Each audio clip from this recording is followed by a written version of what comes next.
In my previous life, my son was executed in the freezing cold winter after taking the blame for someone else.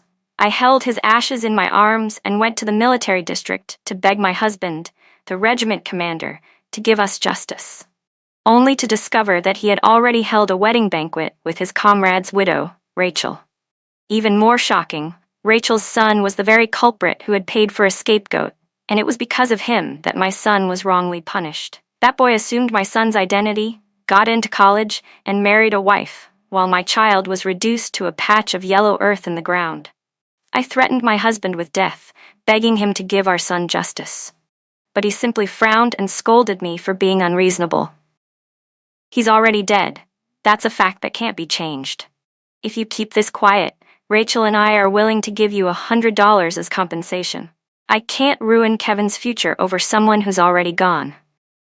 In total despair, I drank poison and killed myself at my son's grave. When I opened my eyes again, I had returned to the day before my son was about to be framed. This time, I took my father's military service medal, brought my son, and knelt in front of the military district's gates, crying my heart out and begging the organization to stand up for us. The first thing I did after coming back was enroll my son, Ethan, in the National Seed Program and got the political vetting certificate approved. The next day, I went directly to a journalist from the provincial newspaper and exposed the fact that Brian Sanders, my husband, was keeping 2 women in military housing. Because this affected the reputation of military personnel, the story made the front page headlines. That very afternoon, an enraged Brian showed up. In my previous life, I had knelt in front of the military district for 3 days and still never saw him. It wasn't until I slit my wrists in public and was hospitalized that he finally agreed to meet me once. But in this life, he came straight to me. The moment he saw me, he slapped me across the face. "You ignorant hick," he shouted. "Do you have any idea how badly this will affect my future?" When Ethan saw me get hit, he immediately picked up a wooden stick and stood in front of me, glaring fiercely at Brian. Watching the father and son face off, Rachel's eyes gleamed with satisfaction, though she put on a pitiful face and said, "Sister, it's all my fault. If you want to blame someone, blame me. My husband is innocent. Please forgive him, won't you?" I ignored her manipulative act and, holding my stinging cheek, questioned Brian word by word. "Yesterday, the police came to our house trying to arrest Ethan for hooliganism. Did that have anything to do with you?" My question startled both Brian and Rachel. They had been very discreet in framing Ethan for Kevin's crime. How could I have found out? But seeing the panic and guilt flash across their faces, I understood everything. "He's your own son. Even wild animals don't harm their young. How could you be this heartless?" I demanded again and again, pushing Brian to the edge and making him lose face. Annoyed, he shouted, "He's not as good a student as Kevin. So what if he takes the blame for him? What, you want me to watch Kevin die? Besides, nothing even happened to him. What more do you want?" His words broke my heart. So he knew my son would die if he took the blame. But still, he made that decision so easily. It reminded me of his excuses from my past life. Back then, Rachel's husband had already died in action. She was a battlefield nurse and fell in love with Brian while caring for him during his recovery. At the time, she was even pregnant with his fallen comrade's child. I didn't think twice. I treated her like my own sister. I was the one who carried her to the hospital when she gave birth. During her postpartum confinement, I made her every meal. Because she was thin and weak, she couldn't produce enough milk, so Kevin was raised on my breast milk. You could say I was the one who raised him. Never did I think that my one act of kindness would ultimately cost my own son his life. After leaving the military district, I went home and even reminded Brian to take good care of Rachel and her child. But within 6 months, his letters became fewer and farther between. Eventually, the military allowance stopped altogether. I thought he was just too busy with military affairs. Even when Ethan and I were eating dry, tasteless food at home, I never asked him for money. But when I brought my son's ashes to find him, I discovered that he had already built a small villa for Rachel inside the military compound. They were living in luxury, and Kevin even had the money to take piano lessons. The moment Brian saw me, he panicked and warned, "Rachel and I are now seen as the perfect couple by everyone. If you don't want to be labeled the homewrecker, you'd better leave." For the sake of clearing Ethan's name, I swallowed my sorrow and begged him to get justice for our son. To appease me, he agreed on the surface and let me stay on as a housekeeper, doing all the household chores. But while cleaning, I accidentally overheard their conversation. "Babe, are you sure this won't get exposed?" "Don't worry. I handled the scapegoat matter myself. There's no way she'll find out." I felt like I had fallen into an abyss of ice, so it was her. She was the one who had personally arranged for my son to be sacrificed. I stormed forward, grabbed her collar, and furiously confronted her, but Brian impatiently shoved me to the ground. "Now that you know, fine. I won't hide it anymore. Take this $100 and let's call it even." It was my own foolish kindness that cost Ethan his life. And in the end, I lost all hope and chose to die. The unwillingness and despair from my past life, I could still feel it just as deeply in this one. But now, all I wanted was justice. I didn't care to entangle myself with them any further. Just as I was about to speak from the heart, I heard Ethan's panicked, angry shouting from inside the house. I rushed in and found that his file had been torn open. He was kneeling on the floor, desperately trying to tape the documents back together, but it was no use. Right next to him stood the culprit, Kevin, with his hands casually stuffed in his pockets, whistling like he didn't have a care in the world. Bookmark. Before I could even question Kevin about why he'd done such a disgusting thing, Brian Sanders' scolding voice came crashing down on me. "So this is where Ethan's file went. No wonder I couldn't find it in the system. Why did you enroll him in the National Seed Program? Did I ever give my permission?" I laughed coldly inside. If I hadn't secured my son's future in time, he would have already been thrown into prison as someone else's scapegoat. I walked up to Kevin and, using all my strength, slapped him across the face. "You're a high school student. Don't tell me you don't understand the consequences of tearing open a file like that. Why would you do something so cruel and harmful to someone else's future?" Seeing what I did, Rachel screamed sharply and rushed forward, checking the mark on Kevin's face with urgency. Kevin looked at me like a venomous snake, his eyes full of cold malice. "Yeah, I know what'll happen. It just means Ethan won't be able to go to college or join that program anymore. So what?" Watching him show not an ounce of remorse, I slapped him again. "If your parents can't teach you how to be a decent human being, then I will." At that, Brian grabbed Ethan's arm and dislocated it, then threw him violently to the floor. The living room still had a burning charcoal brazier for warmth, and Ethan landed right on top of the hot coals. His back immediately blistered and scorched. "Jenny, don't mistake my kindness for weakness," Brian snarled. "Everything in this house belongs to me, including that boy's life. If I want to take it back, I don't need your permission. If you had been smarter, I would have let you stay as the main wife. But clearly, you can't get along with Rachel and Kevin. Since that's the case, stay in the countryside and reflect on yourself. When you've figured it out, maybe then I'll give you a proper title." Hearing his twisted words, I felt nothing but numbness. Right now, I only wanted to get Ethan to the hospital as fast as possible. As soon as we arrived, the doctor took one look at Ethan's back and immediately rushed him into surgery. When it was over, the doctor came out with a scolding look. If the burns had been any worse, we would have had to graft new skin. His words filled me with silent fury, but Ethan still tried to smile through the pain. "Mom, don't cry. It doesn't really hurt. I'm the one who made you fight with Dad. It's all my fault. I won't argue anymore. I'm willing to go apologize to Kevin if it'll make Dad stop being so cold to you." His words filled my chest with a wave of sorrow. He always worried that he was ruining my life, that I'd lose a better future because of him. But he still didn't know the truth, that in our last life, he was killed by his own biological father. I remembered how, before he was taken to prison, he gripped my hand so tightly and asked, "Mom, why hasn't Dad come to see me, even once? Don't worry about me anymore. Live your life well. I'll repay you in my next life." As I listened to him try so hard to comfort me, I wrapped my arms around his frail little body and broke down crying. But in my heart, I made a silent vow. "Ethan, don't be afraid. Mom will make sure you get the justice you deserve." That night when we returned home, we found ourselves locked out. The cold wind pierced through my cotton coat, and no matter how hard I banged on the door, there was no response from inside.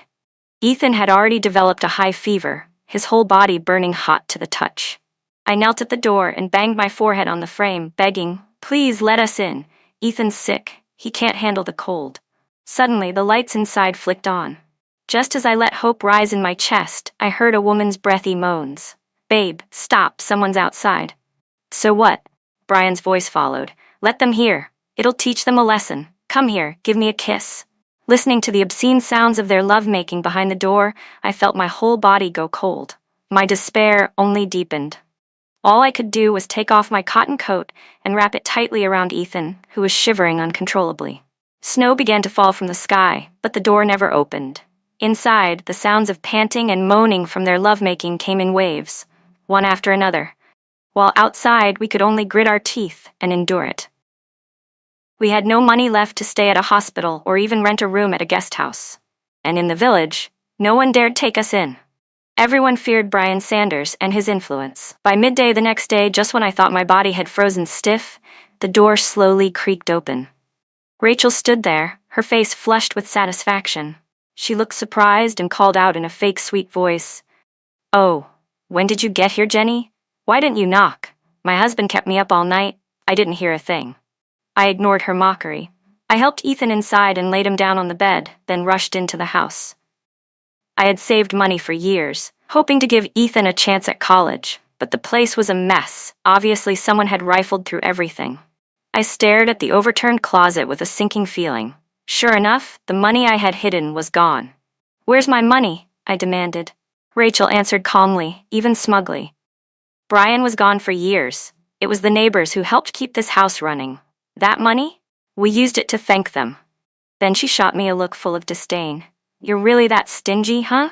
Still thinking about that little bit of cash? Honestly, acting so petty. No wonder people look down on you." Her words made my head spin. That money was earned acre by acre, selling grain bit by bit. It was meant for Ethan's education, and now it was all gone. Rachel walked away, proud and pleased with herself. I forced myself to calm down and opened a hidden compartment in the closet. Inside, the military medals were still there, well preserved. I let out a breath of relief. These medals were our family's greatest treasure, and my last leverage for justice. What Brian didn't know was that I was never just some ignorant countrywoman. My father had served in combat and earned multiple first-class medals of merit. He didn't stay in the military. He chose to return home and farm the land. I never told anyone about those medals because, on his deathbed, he made me promise never to use them to trouble the organization. That's why in my past life, even when Ethan was dying, I never once considered using those medals. But in this life, all I wanted was justice. I carefully packed the medals, sold the only piece of jewelry my mother left me, and scraped together enough money to cover Ethan's medical treatment and the train fare to the military district. Once Ethan recovered, we boarded the train together and made our way to the base. When we arrived, I told the guard I wanted to speak with Brian Sanders' superior. The guard looked me up and down with disdain and sneered. "Where'd you crawl out from? Some backwater swamp. Who do you think you are, asking to see our commander's boss? You're not here to beg for money, are you?" I had faced this same ridicule in my past life. Back then, I told them directly I was Brian's wife and even showed them our marriage certificate, but it didn't matter. To them, Rachel was the commander's real wife, and I was just some troublemaker with no background. In that life, I endured every insult just for a chance to see Brian. But this time, I wouldn't. I laid down my coat on the ground, slowly and deliberately. Then I took out each military medal one by one and arranged them neatly. When I looked up again, the guard's face had gone pale. "Do I qualify to see Brian Sanders' superior now?" I asked coldly. "Please wait here," he stammered and quickly made a call. It wasn't long before several elderly men arrived in a rush. Their olive green uniforms and silver hair made my eyes sting. It felt like I was seeing my father again, standing tall and proud in his youth. Clutching the medals to my chest, I dropped to my knees and sobbed uncontrollably. "Please," I cried, "please give my son and me a chance to survive." The man in front reached out immediately and gently helped me to my feet. He looked down at my tattered clothes and the frostbite on my hands. Then his eyes fell on the familiar medals. His voice caught in his throat. "I served with your father. You're the daughter of a decorated hero." He straightened up and looked me in the eyes. "Comrade, whatever injustice you've suffered, tell me everything. I'll see that you get justice." Hearing those long-lost words of concern, my tears flowed again.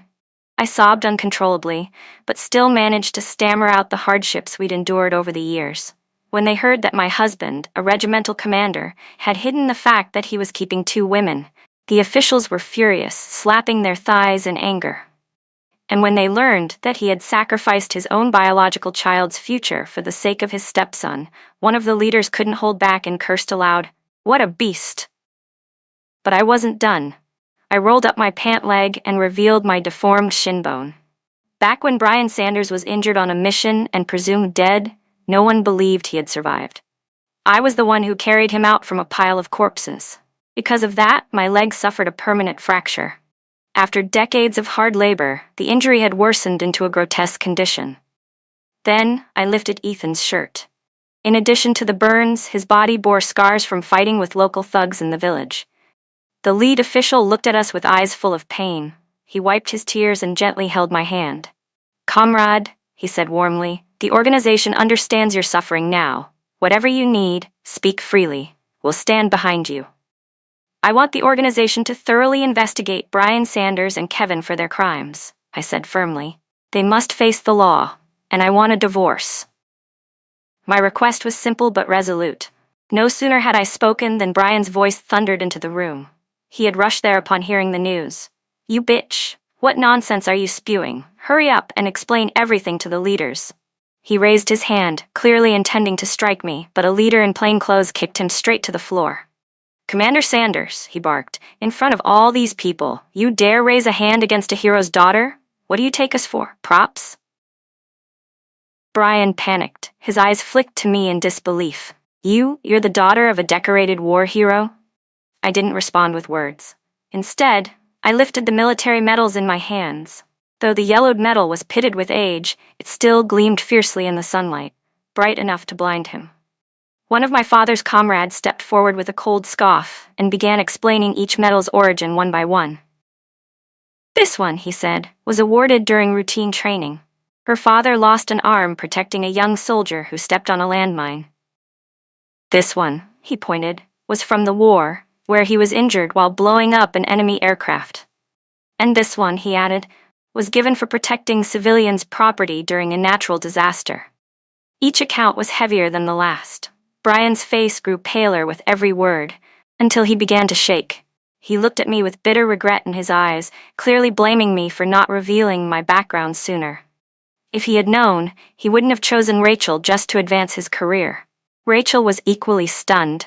In her eyes, I had always been a simple, uneducated village woman who got lucky by marrying Brian and becoming an officer's wife.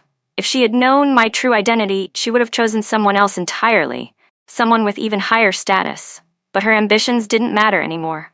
The real problem now was Kevin's crime, which could no longer be swept under the rug. Realizing this, she tried to seize control of the situation. She collapsed to her knees in tears and pleaded with the officials, "Please help me too. When I married Brian, I didn't know he was still married to his wife. I was tricked. And when my son made a mistake, he wanted to turn himself in. It was Brian who convinced him to find a scapegoat. And he was the one who insisted Ethan should take the fall. My son is innocent." Her accusations shocked Brian, who stared at her as if she were a stranger. It had been his idea to let Ethan take the blame, and it was Rachel who pushed for it. Now she was throwing him under the bus? He looked anxiously at the officials and raised his right hand in a panic. "I swear on my honor as a soldier, I never did anything, except the matter of keeping a second wife." Watching them tear each other apart like rabid dogs, I couldn't help but laugh. This was just the beginning. In my past life, their family had built their happiness on my and Ethan's pain. In this life, I would return every bit of that suffering. Hearing me laugh, Brian seemed to catch a glimmer of hope and turned to me, pleading, "Jenny, we've been husband and wife. Please, explain to the leaders. I really just lost my way for a moment. I promise I'll treat you and Ethan well from now on. Let's be a family again." But before I could say a word, Ethan stepped forward and spat right in his face. "You call us a family?" he snapped. Growing up, I only had my mom, never a father. I gently patted Ethan's hand to calm him down, then turned and begged the military officers to punish them severely. Once I made my stance clear, the leadership decided to handle the matter impartially. Because of the seriousness of the issues involved, a special investigative team was formed by the military district to look into the case personally. During the investigation, Ethan and I were temporarily placed in housing inside the military family compound, while Brian, Rachel, and Kevin were all taken into custody. That same afternoon, I received my divorce certificate. From that point on, I had nothing to do with Brian Sanders ever again. Additionally, the issue with Ethan's student file was quickly resolved. Now that his life was no longer at risk, he didn't have to join the National Seed program. He could take the regular college entrance exam instead. But even so, Ethan still chose to go to the Seed program. When I asked him why he was so determined, he looked at me with eyes brighter than I had ever seen. "Mom," he said, "I've spent my whole life trapped in a village. I want to see more of this great country. And if I go through the Seed program and then take the college exam, I'll have more career choices later on. I want to make you proud. I want to become your strength." Looking at the seriousness on his young face, my heart ached. I had held him back. I gently touched his still thin but upright back and nodded in agreement. After sending him off on the train to Xinjiang, I contacted the publicity department of the military district. I told them our story, and it quickly spread throughout the base. Our story, mine, Ethan's, and even Brian's, became widely known. Because I was once a military wife, the daughter of a decorated war hero and a victim, people were genuinely interested in my experience. I was recruited by the publicity department and began working as an editor. I wrote articles about everything I had endured, and they were published across the military's media network. Soon, the whole district was talking about our story. When I went to the market to buy vegetables, I could hear women loudly scolding their sons and daughters using Brian and Rachel as examples. "Did you read about that scumbag couple in the papers? I'm telling you, you better grow up honest and decent. If I ever find out you've done something shameful, I won't wait for the authorities. I'll take care of it myself." Even the military district school read the article and began investigating Kevin's behavior. What they uncovered infuriated the school administrators. Kevin had been using his father's rank as regimental commander to bully students, extorting money from classmates whose families were less powerful, beating those who didn't pay up. Any girl who was even slightly attractive would get harassed. Among his victims was the child of a fallen soldier who had been both blackmailed and physically assaulted. That soldier's mother, who had remained silent out of fear for Brian's influence, finally decided to act. After reading my article, she steeled herself and brought her child, along with her late husband's first-class medal, straight to the gates of the military base, where she knelt in protest. Her act sparked widespread outrage. People were furious that the children of martyrs were being bullied in a military school. Public pressure mounted quickly, with many demanding justice from both the school and the military district. While the public outcry intensified, the investigation into Brian's family was finally completed. Kevin was convicted of crimes including hooliganism, blackmail, and paying someone to take the fall for his actions. Because he was a minor, he was sentenced to a juvenile detention center. Rachel was convicted of sabotaging a military marriage and aiding her son in framing another. She received a 5-year prison sentence. What shocked me most, though, was what happened to Brian. I don't know what promises he made to Rachel while they were in custody, but somehow, she took the blame for everything. The only charge that stuck to Brian was marrying a second wife, while still legally married to me. As a result, he was demoted from regimental commander to platoon leader, but allowed to remain in the military. However, the military ordered him to repay me the full amount of allowances he had withheld over the years. The property he had been assigned, including their house, was transferred into my name. He was also made to pay restitution to all the students Kevin had bullied. I wasn't completely satisfied, but I knew this was the best possible outcome. A man like Brian, who had climbed from a farm boy to a regimental commander, must have methods and connections I couldn't begin to imagine. I wrote a letter to Ethan to update him on the verdicts and also shared some recent news. One of my father's old comrades had introduced me to someone new, a military officer named Colonel Martin Kwan, who had taken over Brian's former post. His wife had died during childbirth, and he had remained single ever since. After hearing about my story, He personally asked the senior leadership to help connect us, and so he became my blind date. After spending some time getting to know each other, I took the initiative and invited him to my home. I made a full table of dishes. After we'd had a few rounds of drinks, I finally asked the question that had been weighing on my heart. "Do you think I was too ruthless?" I said. After all, we were husband and wife. But I completely destroyed Brian Sanders' future, and in the end, still insisted on divorcing him. I wasn't asking this out of nowhere. After people heard my story, there were those who sympathized with me, of course, but there were also some who disapproved of my actions. These days, people say it's better to tear down 10 temples than to break up one marriage. In their eyes, asking for a divorce made me a woman who didn't know her place. I worried Colonel Martin Kwan might feel the same way. He stared at me for a few seconds, then suddenly smiled. "Not at all. I think you're a remarkable woman. You raised a child all by yourself in those harsh rural conditions. And when you were wronged, you had the courage to stand up for yourself. I deeply admire that kind of woman. As soldiers, we can't always be there for our wives, so it's even more important for our partners to be strong. You're exactly the kind of person I respect." His words made my cheeks flush, but they also eased the tension in my heart. Still, I knew that if I were to remarry, I had to get Ethan's approval first. Before I could even send a telegram to ask for his opinion, Ethan had already rushed back from Xinjiang, dusty and travel-worn.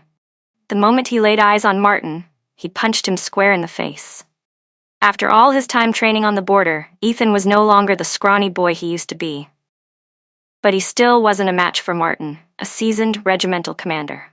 Martin gave me a calm look, signaling he had everything under control, then easily sparred with Ethan until the boy, panting and worn out, stumbled and collapsed to the ground. That was when Martin smiled and asked, "So, am I qualified to be your father now?" Ethan was still gasping for breath, but his eyes were locked on Martin with defiant determination. "I may not be strong enough now," he said, "but I'll keep training, and if I ever find out you mistreated my mom, I swear I won't go easy on you." Hearing that, Martin immediately stood upright and gave a crisp military salute. "Comrade, rest assured," he said solemnly. "I will make sure your mother is happy for the rest of her life." On the day Martin and I registered our marriage and held the wedding banquet, Brian showed up uninvited. He forced a smile that didn't reach his eyes and sneered at Martin. "So this is the great Colonel Kwan? Doesn't seem like your standards are too high after all, marrying the woman I threw away." The moment he insulted me, Martin didn't hesitate. He stepped forward and punched him hard in the face. "Watch your mouth," he snapped. "Next time, I won't go so easy on you." Brian, bleeding from his lip, still tried to come back with another insult, but when he caught sight of my cold, unwavering gaze, he froze. Although he had only been demoted to platoon leader and hadn't become an ordinary soldier, Brian knew that his military career was effectively over. And to avoid heavier punishment, he had already promised Rachel half his assets. Add that to the money he had to pay me in backdated military stipends and the restitution owed to others, he was left penniless. He had grown used to a life of power and flattery, and now that everything was gone, he simply couldn't cope. So he set his sights on my father's military medals. "Jenny," he said, trying to sound wounded, "I treated you well when we first got married, didn't I? Why didn't you ever tell me your father was a decorated war hero? If you'd just told me from the start, none of this would have happened. This is all your fault." Looking at his pathetic, angry face, I let out a small laugh. "And how do you think you got into the army in the first place? You think it was because of your own abilities?" My words brought a stunned silence to the entire room. Brian's eyes went wide. He remembered now how the first time he applied for military service, he was rejected for not meeting the education standards. But on his second attempt, he was accepted and even assigned to a good unit. Was it possible that Mr. Zhang, the quiet old farmer missing an arm and a leg, who never even learned to read, was actually the one who helped him get in? Still not convinced, Brian stared at me, confused and unwilling to believe. So I calmly explained, "After you were rejected the first time, my father saw how hard you worked to improve yourself. You didn't give up. You studied, exercised, and pushed yourself harder, and your physical condition was strong to begin with.